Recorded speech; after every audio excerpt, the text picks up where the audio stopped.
Hello everybody, welcome back to Art Appreciation. This is Module 5 and this is Part 1. We are going to have 2 parts for Module 5, so make sure you watch both videos and make sure that your notes are on one page. I've had a lot of people handwrite their notes, which is great. You're welcome to do that. But as I said in the class introduction, make sure those end up in one document. So scan each page, put it into one PDF. A lot of scanners will scan as a combined PDF, so it'll have multiple pages in one document. If you're taking like a picture on your phone, you can put those pictures into Word. There's a Word app you can download onto your phone. You can send them to your computer and put them into a Word document there, and then you can submit the Word document or export that Word document as a PDF. Just make sure they're all in one document. I feel like I'm missing pages from students because they don't realize that they're either submitting one page twice, or they're like, don't realize they didn't scan a page, because they're submitting each page as its own document. So just to avoid confusion and make sure you get all of your points, make sure that you are submitting everything in one document. If you're typing your notes, just designate like part 1 and type all your notes out, and then part 2, and then you'll type the notes for the part 2 video. So in part 1, we're going to talk about classical and medieval art. So first we're going to start in Greece. We're kind of going through this chronologically. Greece existed, obviously it still exists today, at the same time that the Roman Empire did, but we're focusing on sort of what's considered classical Greek art. There's still art being made in Greece today, but it's not considered the like ancient classical art. So when we stop talking about Greece, that doesn't mean that was the end of art in Greece. And same for Rome. When we stop talking about Rome, that doesn't mean that was the end of art in Rome. It's just not, once we move past a certain period of time, it's not considered classical Greek or classical Roman art anymore. And that's really what we're focusing on for this video. So we're going to start with some pottery. So this is an amphora. That's the shape of the container.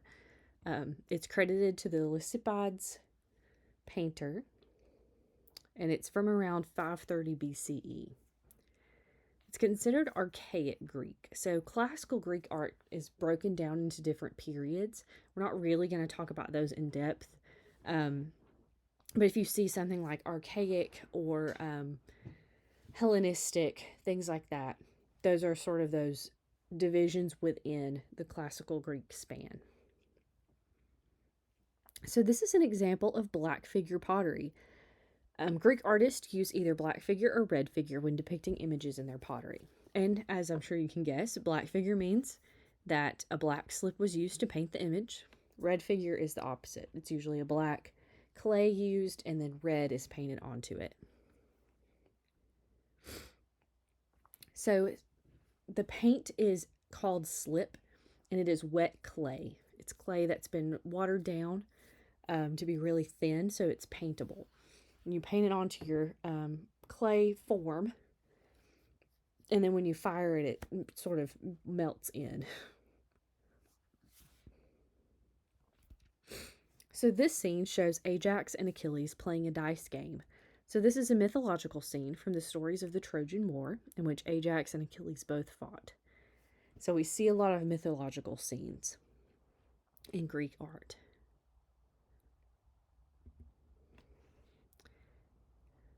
So next we're going to talk about the Choros.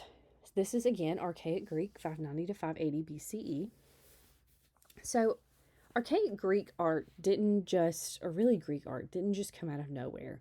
It wasn't all of a sudden idealistic. This is considered one of the earliest marble statues of a human figure carved in Attica, Greece. So the pose is believed to have been derived from Egyptian art. I'm sure you can kind of see similarities to some of the Egyptian art that we looked at when we were talking about sculpture. So this style of figure led to the exploration of new forms and techniques of displaying the human form in art. So this particular statue marked the grace of a young Athenian aristocrat. So we start seeing things like 1 foot forward. Again, we did see that when we talked about sculpture and we looked at Egyptian art. As we move forward in time and sculptors become more talented and they practice more, they learn new techniques, we start to get more idealistic forms. They look more real than previous forms did. So this is the Doryphorus, or spear bearer. Its sculpture is a Roman copy of a Greek original. So we talked about this again when we talked about sculpture. A lot of the Greek statues were originally cast bronze. Not all of them. We did see one. That one's marble. This is actually Greek. It's not a Roman copy. But this one is a Roman copy. So the original was cast in bronze. It was melted down at some point, probably for weapons. This armature is Roman. This would have not been there for the Greek. This little piece right here is Roman. It would have not been there for the Greek. But the original cast, the Greek one that this is based on, was created around 440 BCE. So about 100 years we go from this to this.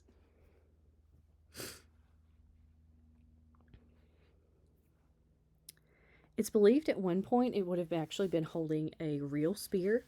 It might have been carved from marble, but it's believed that it was wooden with a normal spear tip on it. But over time, it's just been lost. It's not that it broke away, unless it was marble, it might have broke away. But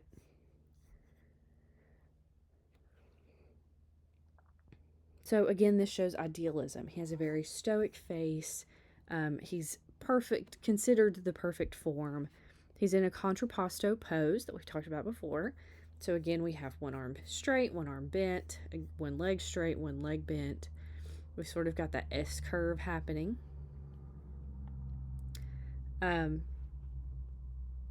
He's shown in like active movement, so it shows that display of human muscle and structures. So that was very typical of classic Greek art.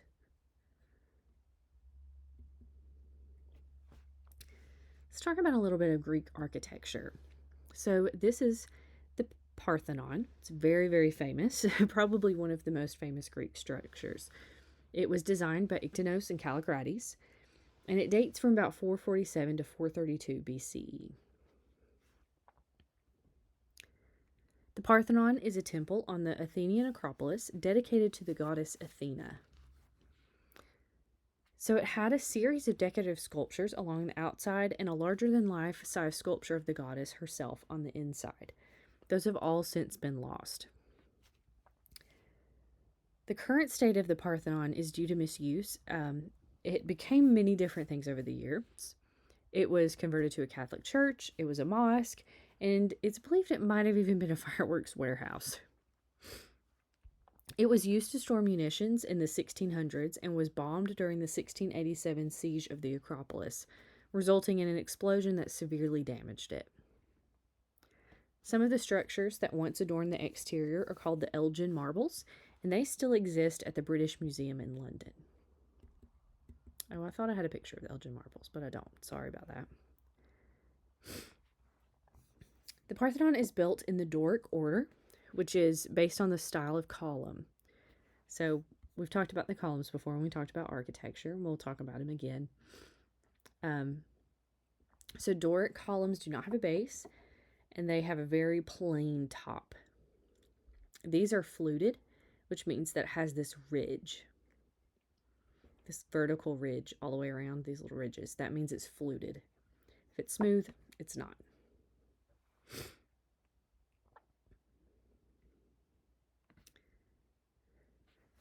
So an interesting feature of the Parthenon is that the columns are designed using entasis. E-N-T-A-S-I-S. So entasis is a slight bulge as the column gets taller. So this bulge near the top helps the columns appear straighter.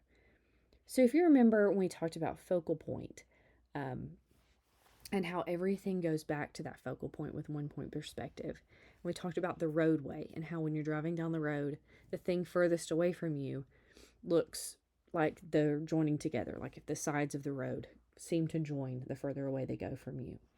It's that same concept with the columns. If you're standing at the bottom and you're looking up at the column, so look at these people, like these are people. They're really, really tiny in comparison to how big those columns are. So if you're standing at the bottom and you're looking up, those columns are going to look teeny, teeny, tiny up at the top. That's going to make the structure not feel steady. So you're not going to want to go in to that structure. It's going to feel really small at the top, which isn't going to feel strong. So by making the top a little bit wider than the bottom, it gets rid of that effect. They do still appear to taper, but they actually taper the opposite direction. So this is actually taken from a distance, but we're still below. So therefore we still have that sort of joining. It looks like the top moves in towards itself, and it actually doesn't. It actually moves the opposite direction.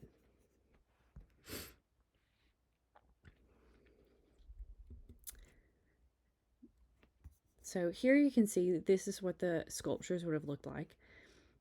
It would have been painted. So we would have had, it would have been with encaustic painting. So it would have been very colorful. If you're interested, there is a replica of the Parthenon. It's not done in marble, it's done in concrete. But there is a replica in Nashville. If you want to go, you can go view it in person if you ever want to visit Nashville. Next, we're going to talk about the Laocoon. So this is by Agasander, Athenodorus, and Polydorus of Rhodes. It was created about 27 BCE to about 68 AD. So we talked about the Laocoon group before. The story of Laocoon is told by Virgil in his Aeneid. Laocoon was a priest of Poseidon during the Trojan War, who was killed with both of his sons after trying to warn those of his own town that the Trojan horse was a ruse. The snakes were sent as punishment by the gods, killing Laocoon and his 2 sons. So this work shows the intense agony in Laocoon's face of not only being attacked by the serpents, but also of losing his 2 sons. We knew of this sculpture before we found it because Pliny the Elder, who's a famous historian, wrote of it in his natural histories. It was lost for a long time, but was found by a farmer, Felice de Fredis, in 1506 in his vineyard just outside the city of Rome. He saw a hand sticking up out of the ground and decided to dig it up. Scholars of the day immediately knew it was the lost Laocoon group, and it was immediately bought by the Pope. It resides in the Vatican cities today, and you can actually go view it at the museums. It's originally believed to have been in an underground bath of a Roman villa. This is an example of Hellenistic Greek art. So during this period of time, we sort of move away from that stoicism that we saw like on the Doryphorus. We see more emotion. They believed that idealism wasn't just in the ideal form and remaining stoic, but it was also idealism of mind, being able to show emotion and have emotions. That was the true human experience. So now we're going to move kind of out of Greek art and into Roman art. So this is the Roman Empire. It covered a very large area. And it contained a great diversity of people. So we have the tip of Africa, we have parts of the Middle East, we have a huge chunk of Europe. The Roman Empire is known for its democracy and use of voting in government, as well as its technological advancements. The Romans provided aqueducts carrying fresh water and roads to its entire empire. And Rome is the first known culture to have indoor plumbing. So we owe a lot to Rome.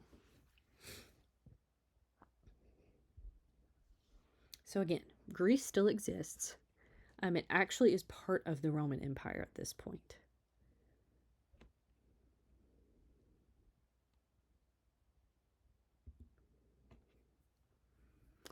So this is a marble bust of a man, and it dates from about the 1st century AD. So the Roman Empire showed an increase in individualism. They still created sculptures depicting idealism. However, they also recognized the need for individual lifelike depictions.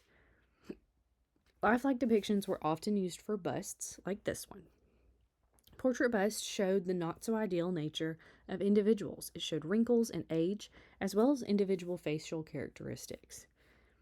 Portrait busts like this one were often used sort of as funeral busts. They were created prior to burial and sometimes accompanied the tomb of the individual. They kind of functioned the way that photographs do today. You could go to your family's mausoleum and view your elders, see what they looked like.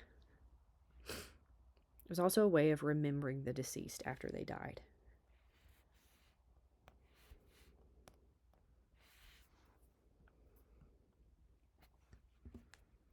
Next, we're going to talk about the Colosseum, and we've talked about the Colosseum already. We're going to talk about it again, though. So it dates from 72 to 80 AD, and as discussed before, the Colosseum was commissioned by Emperor Vespasian and finished under Emperor Titus of the Flavian dynasty. At the time, it was officially known as the Flavian Amphitheater. One of the previous emperors, Nero, had misused the Roman wealth to the disdain of the people. So after a tumultuous time, Vespasian took over as emperor. He destroyed the palace of Nero, rumored to be made completely of gold, and built the Colosseum in its place in the center of Rome for the people. It was meant to entertain the people and be accessible to the people. It was meant to be for entertainment. The first 100 days after the Colosseum's opening were filled with games, including gladiator combats and wild animal fights. The Colosseum was also used for literary readings, orations, or stories told from memory, recreations of battles, including sea battles, and then music. The main portion of the amphitheater was designed with tunnels underneath for holding animals or people.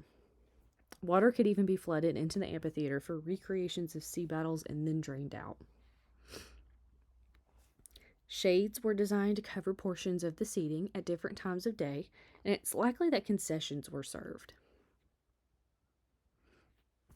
After 4 centuries, so that's 400 years, of active use, the arena fell into neglect, and up until the 18th century, it was used as a source for building materials. About 2/3 of the original Colosseum has been destroyed over time. So if you notice, you may have noticed, it has this sort of angle here. This would have wrapped all the way around. This is not the original design. All of it would have looked like this all the way around. But pieces of the Colosseum have been taken. It's in palaces in Italy. It's in castles in France. It's in the British Museum. Everything's in the British Museum.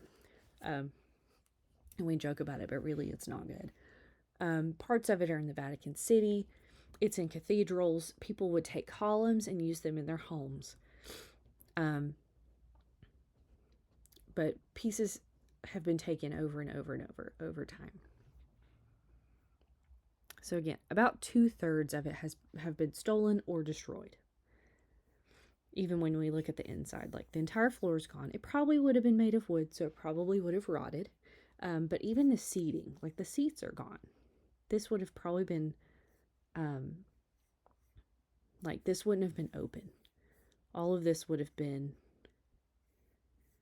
covered with seats, and all of those are gone.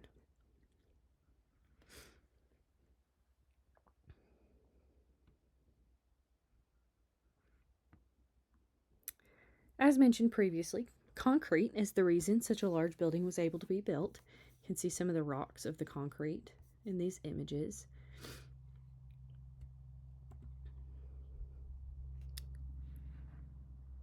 The Colosseum uses every order of column. So the orders are usually used to refer to Greek columns, but the Roman Colosseum uses all 3 Greek orders. The Romans took a lot of inspiration from the Greeks. So the columns at the Colosseum are not fluted like the ones at the Parthenon or in this diagram. They are flat. So again, flutes are these verticals, sort of vertical ridges. So let's go over this. This is the base. The typical Greek Doric does not have a base. It goes all the way down without a base. This is the shaft. So this is just the vertical piece. And then we have the capital.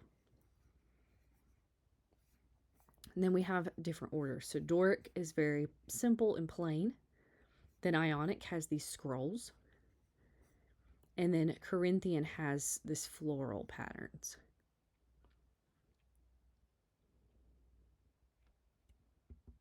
So here we have all three. At the bottom we have Doric. In the middle we have Ionic with the scrolls.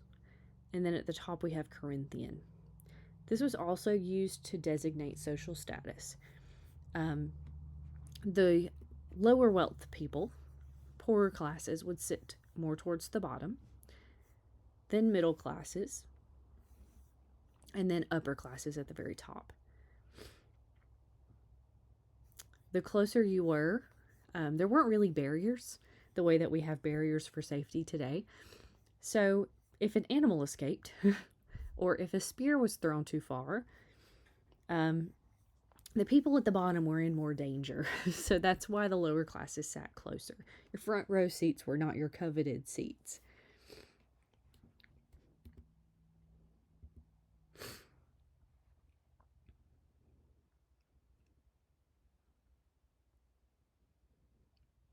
So we talked about the arch construction before, but again, arches were very common in the Roman period of time. They are sort of the ones that not necessarily invented it, but they used it all the time. It's very structurally sound, and it's pretty. We talked about the Pantheon before. So we have those Corinthian columns. They have those floral bits. And again, if you notice, these capitals are different than these capitals. So it's possible that these were stolen from the Colosseum. So the Pantheon is a former Roman temple, and since 609 AD, it's a Catholic church. It's cylindrical with a rectangular portico with large granite Corinthian columns. The Pantheon is known for its large coffered dome. So these are the coffers, these little square pieces. It was commissioned by Trajan and Hadrian. It was created in about 113 to 125 CE. So the coffers help to reduce weight of the dome and as well to help reduce echo. At the top of the dome is an oculus, and it lets in light. It does hit at certain places at certain times of the year, but it wasn't necessarily designed to highlight anything in particular. As we talked about before, there was no glass. We didn't have big sheets of glass. Glass was little pieces. They had to be put together with metal. And so this was just open. The floor was designed with a slight slope out so that water ran towards drains at the edge. And then, again, the oculus was used to let light in. And again, the enormous dome would not have been able to be made without concrete. The lighter weight and strength of concrete allowed for it to be built up and allowed for the walls to carry the weight. So here's our cross section that I thought we had when we talked about architecture. It was here. So if you look, we have these sort of stair steps on the outside that allow this concrete to get thinner as we go up. These walls are really, really thick. And this is to help support the weight of the dome. So it allows us to build up.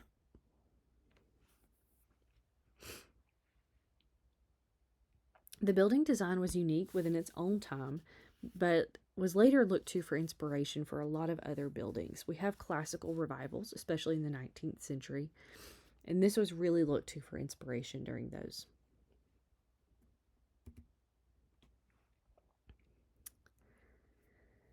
So this is from the Villa de Mystery, or Villa of Mystery. This actually comes from Pompeii. So if you know anything about Pompeii, Pompeii was buried by a volcano back during the Roman era.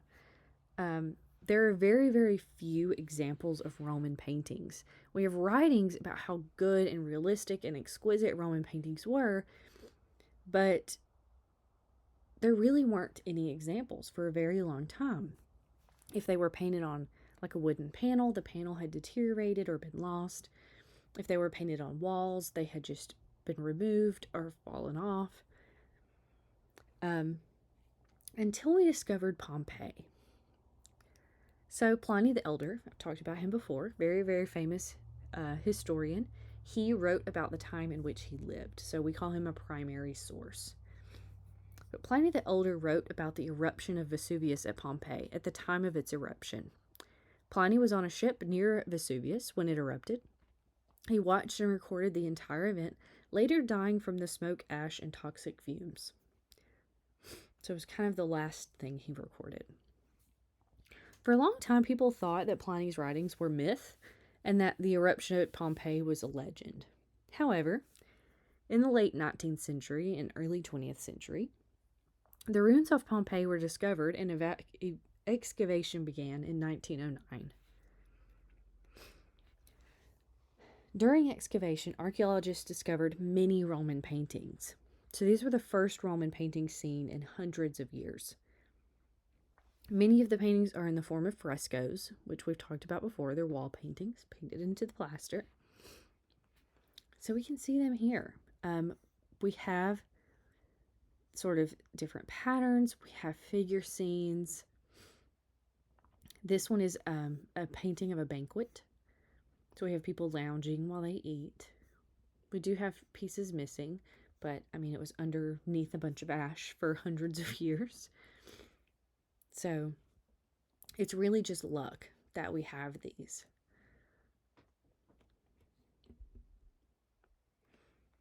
Now we're going to move on to a sort of a different period of time, but not exactly.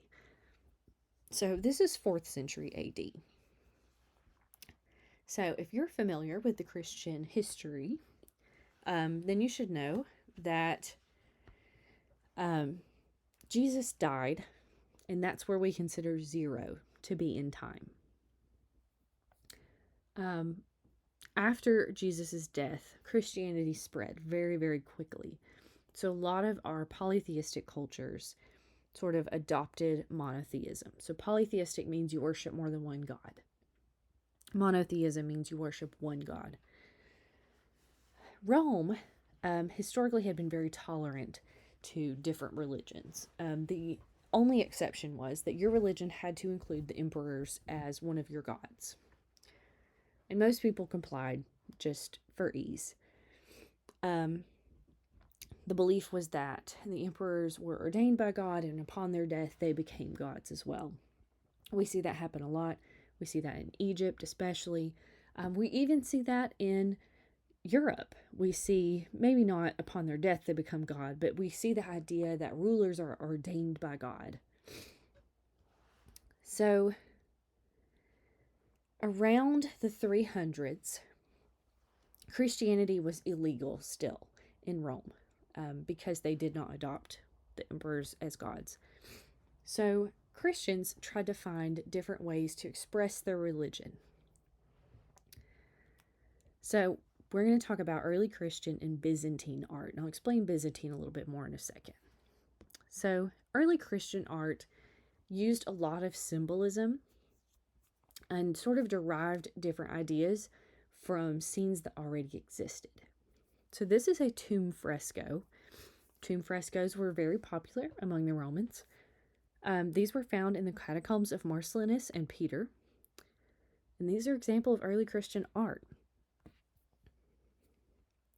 So in the beginning, Christians were also struggling to depict images of Christ. So if you are familiar with the Christian faith or even the Jewish faith, there is a story in the Bible. It's in the Old Testament or the Torah, where the people get in trouble for worshiping a golden calf.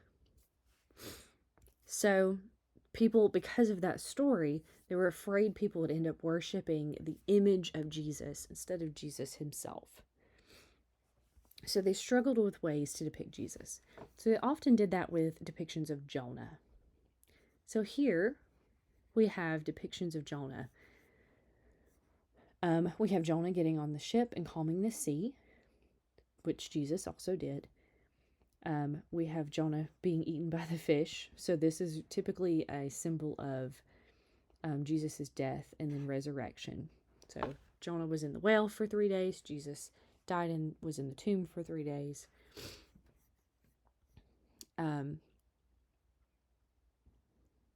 Jonah rests at one point, Jesus' famous rest. So we just have different scenes. So these are supposed to be Jonah, but they're supposed to be used to also talk about Christ. These are also typically Roman scenes. We would have people on ships. This is a typically Roman ship.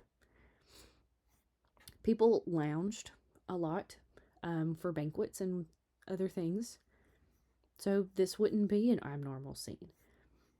The person being eaten by a sea monster is a little weird, but could relate to mythology. The different mythologies have different sea creatures attacking people.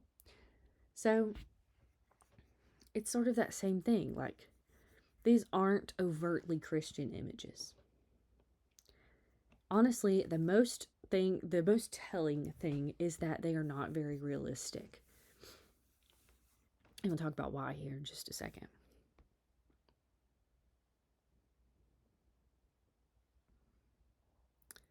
So we start having early Christian art around the 300s.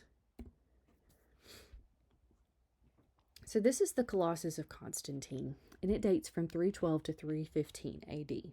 Again, around the 300s. So this is our classic Roman art. It's very, very large. We only have pieces of it. It's believed that it would have had a wooden frame for the body and would have had fabric clothes. So we probably only had like hands and legs and arms and feet, and then the head. And the rest of it's just been rotted over time. So Constantine was a Roman emperor. It was this Colossus of Constantine was originally located at the Basilica of Maxentius, which was a legal building, and would have functioned to intimidate people in the emperor's absence. Constantine is known as the first Christian Roman emperor. However, Constantine's mother, Helena, was converted before he was. Because of her, Christianity was made legal, pilgrimages to the Holy Lands were encouraged, and the first Roman Christian buildings were sponsored by the state. Constantine is not actually recorded as converting, although it was rumored that he converted on his deathbed.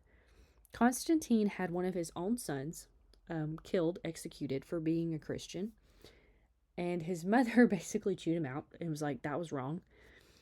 So he legalized Christianity so he wouldn't have to execute his own mother. Wild ride. Also, another significant thing that happened during Constantine's rule was the capital of the Roman Empire was moved from Rome in the west to Constantinople in the east. So Constantinople is what's currently Istanbul, Turkey. Constantinople is named after Constantine himself. The capital was moved because of multiple sackings of Rome by the Goths and other invaders.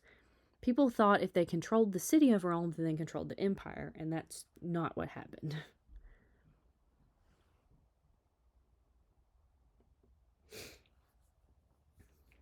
So before we move out of Rome, let's talk about one more thing. This is Old St. Peter's Basilica. It was completed around 360. It was demolished in 1505 and rebuilt. So this doesn't exist anymore. This was one of the state-sponsored churches that Constantine allowed to be built.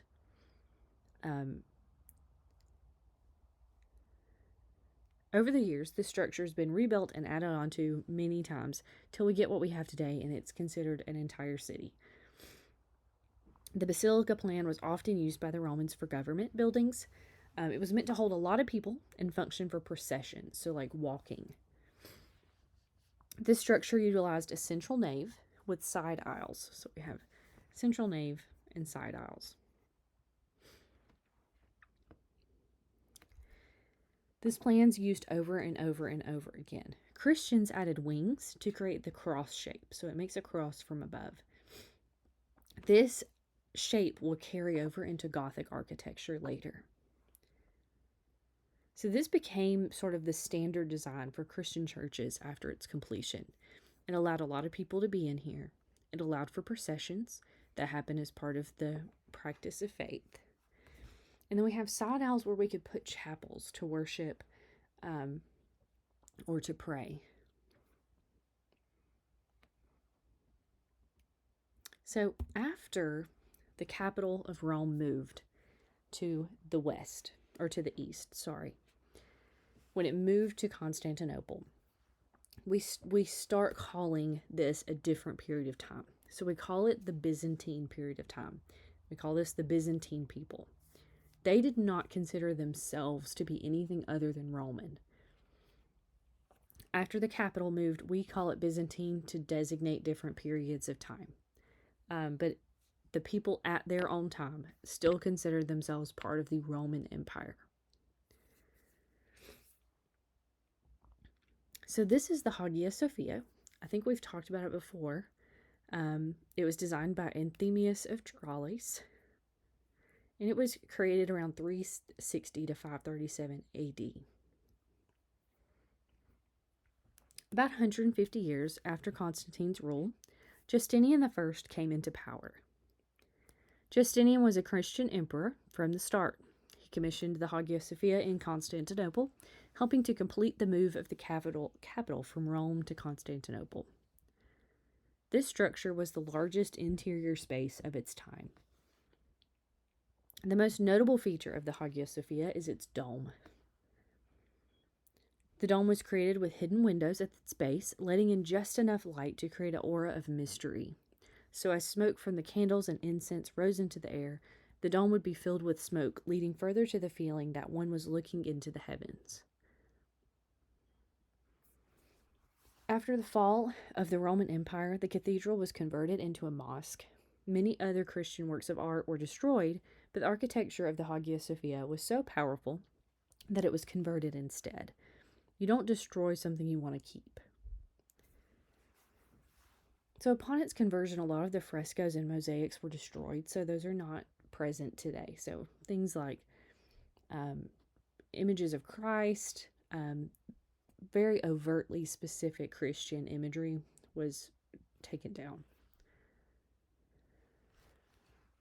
So the Hagia Sophia followed a modified basilica plan. The main difference was the use of the dome in the center. The central dome covers the middle of the nave while still leaving the side aisles.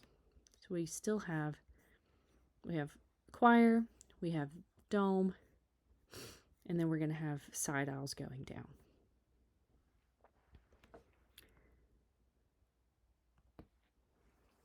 Again, they would have considered themselves the Holy Roman Empire,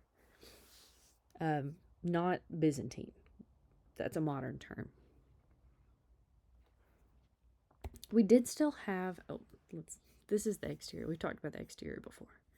These were added later. These are not from their time. A lot of these smaller domes around the exterior were added later. Okay. There were still works of art being created in Italy. Even though the capital moved, the Roman Empire still existed. So this is an example of that. This is the Basilica of San Vitale. And it's Byzantine, even though it's in Italy. This building is described as a basilica, but it's more centrally planned than most basilicas. And the most famous thing about this church is the Byzantine mosaics. Byzantine mosaics use small stones or tile called tessera to make up their mosaics. The Byzantine style sees the shift from typical Roman realism into the more flat, generic depictions of forms. This is enlarged because of mosaics, but also because of the ideas of the iconoclasts. So the iconoclasts believed that there could be no representations of Christ or other religious figures. They believed that such images would turn into icons that would be worshipped. The compromise was to make images less lifelike, with the idea that no one would believe any image was the actual image of Christ. So we get these very flat forms. We have feet sort of sticking out at angles instead of having foreshortening, leading something to come towards you. We sort of have generic faces. There isn't a lot of individualism. And usually you can tell who somebody is by what they're holding. So we have by their symbolism, by their icons. Iconography, this is really when iconography becomes important. The background of many Byzantine mosaics were gold. The artists used gold-covered clay to make these tesserae. The golden backgrounds made the figures appear to float off the surface. Byzantine mosaics were unique in the way that the tesserae were laid on the surface. Artists would tilt each tesserae, creating a glittering effect on the surface of the mosaic. So from a distance, you can't see the rough surface, just the glittering golden backgrounds. Today, well, not today anymore, but restorations over time, people would go take the mosaics out and then put them back in, and they would lay the tesserae flat. So it ended up actually destroying a lot of mosaics. We've realized now that it's important that they're at different angles.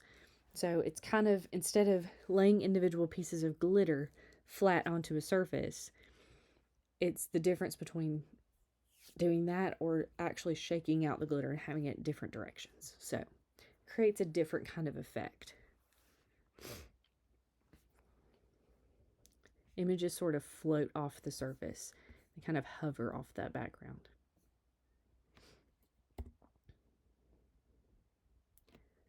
So all of this is mosaic. None of it's painted. So very, very detailed, even though the images are no longer realistic.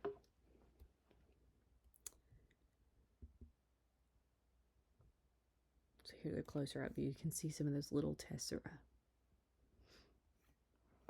So it's all little bitty pieces of stone and tile.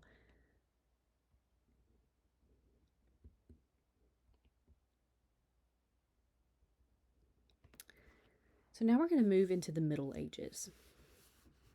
So the Middle Ages, when we talk about the Middle Ages, we're going to predominantly talk about Europe. The Middle Ages is really when we embrace the idea of very flat, non-realistic looking images. So this is a Cairo monogram. It's from the Book of Kells, and it's from the 9th century. The Middle Ages are known for their handmade manuscripts. The pages of such manuscripts were made of vellum, which is like a very thin animal hide. And the symbol of the Cairo was used as a symbol of Christ. It was often included in medieval Bibles or Christian texts instead of the image of Christ. So again, a different way to represent Christ without actually representing Christ. All of these were handwritten and hand-painted. The printing press did not exist yet. So manuscripts were very precious items. They were worth a lot of money. In a lot of cases, they were worth more than a painting. Paintings were actually one of the lowest forms of art at this period of time. One of the most expensive forms of art at this time was gilded works, so metal works. This is the Reliquary of Saint Foy. It dates from 9th century, and this is in France. So pilgrimage had been present for a very long time. We mentioned Helena, Constantine's mother. She was documented as taking a very famous pilgrimage to the Holy Land. And a lot of people followed her example for a long time. However, due to war in the Holy Land, travels to Jerusalem became much more dangerous. This piqued an interest in traveling instead to visit holy objects. So many churches already had holy relics, but they really began to store them in decorative reliquaries, both for protection and for viewer enjoyment. It's much more enjoyable to view a golden statue rather than a lone skull or a mummified hand. This reliquary houses a skull and several bones believed to be St. Foy's. This reliquary consists of a wooden core covered in gold and precious jewels, and it's unclear whether there is particular iconography to the jewels used. So, people would go and visit, and then they would see this statue instead of the skull that's housed in here.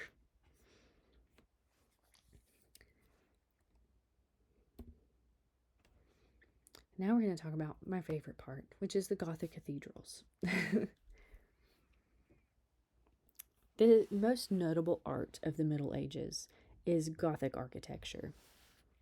This is Chartres, or Cathedral Notre Dame de Chartres.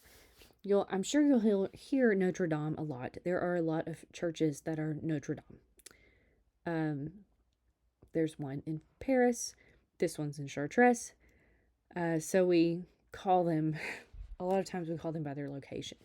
So the day and then location is important. So this was completed in 1252 AD. The floor plan is basilica style. Again, we have that cross shape. We have chapels that curve out around the choir. I think I have a floor plan. Yes. So these are all individual chapels that come out around the choir.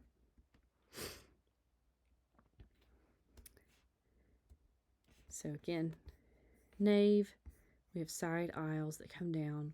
We have that cross with the wings. And we have chapels around the choir. So this is the choir.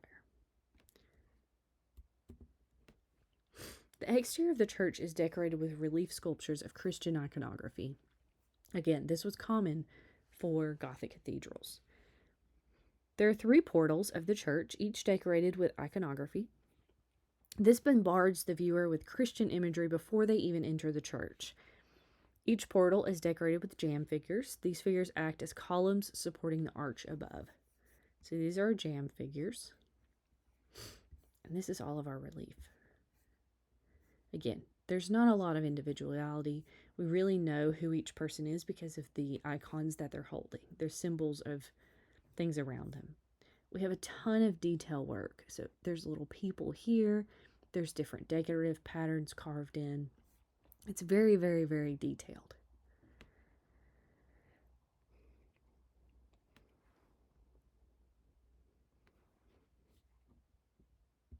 So here's another one of the portals. Again, there's 3 portals. So again, more figures. They're all carved. You can tell that it's different sculptors that carve different things at different periods of time. This took a very long time to build. It was completed in 1252. But it was started much, much earlier. You know what bothers me about this one? So these spirals all face this way on this side. These spirals all face this way, except for this one. The spiral goes a different direction. And this is our 3rd portal. So we have figures above. We even have decoration in the roof structures. And this would be probably lead. It's usually some kind of metal. But tons and tons and tons of sculpture. So again, here's a close-up of our jam figures. They're standing on different things that represent who they are. They're holding different items to represent who they are.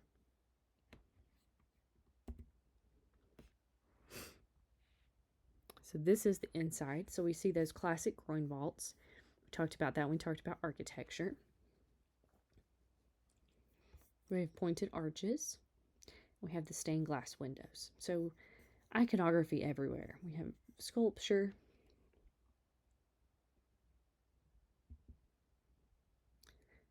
So symbols of the saints, symbols of the life of Christ, everything. Everything telling you everything you need to know about your faith.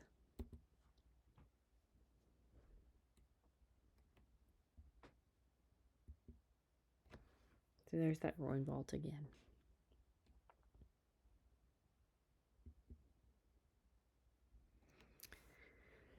So this is the Last Judgment tympanum, and it is on the Cathedral of Saint Lazare in France, and it dates from the 12th century.